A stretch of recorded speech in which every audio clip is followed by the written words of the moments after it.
Қазір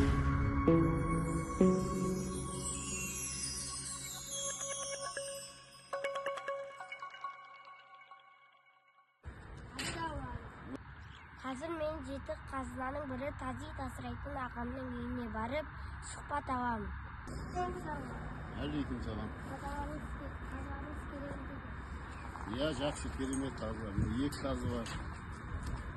Қазы деген жалпы ол қандай? Бұл қазы деген жалпы қазақтың ең таза, ақылды, әрі айлакер кезінде бір ауылда асыраған, бір елді асыраған ит. Аңшылыққа, малды күзеткенге, сондайға жақсы ит. Бұл жеті қазынаның бірі, ең таза ит бұл. Итіңіз мықты, күшті екен. Бұны аңшылыққа қалай дайындайсыз? Бұл иттерді аңшылыққа 5-6 айында бастап, 5-6 айынан бастап, үлкен иттердің қасына қосып алып шығып, атпен серуендетеміз. Сол кезде аңға түсу өздері үйретеді. Бұлардың қанында бар аңға түсу. Бұлар аңға түседі, қанында бар. Жасы келсе болды, 5-6 айдан кейін бастап уже қанға түсіп, аңға түседі. Қандай аңдарда? Бұлардың аулаған аңдары шибөрі, сосын жаңағы борсақ, қоян, түлкі, қарсақ, қырғауылды ұстап алады. Жарайды, жақсы. Кел, күшігін берейін, келесі жылы кел мына. Мына иттің күшігін берем.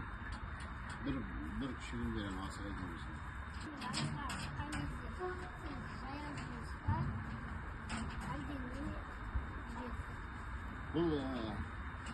Бұл аңға шыққан кезде атпен шығамыз.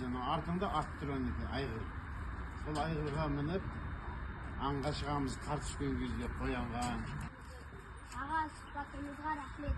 Тазыларыңыз көбейе берсін. Әрқашан аңға шыққан кезде қаншығыңыз майлана берсін. Жасың ұзақ болсын. Сен де аңшы бол, таза асыра. Осындай қазақтың ұлттық дәстүрлерінде бірінші орын алып жүр иттерімен. Аңшы бол. Маған сұхбат қатты ұнады. Мен тазы итін өз көзіммен көріп, өз қолыммен ұстап көрдім.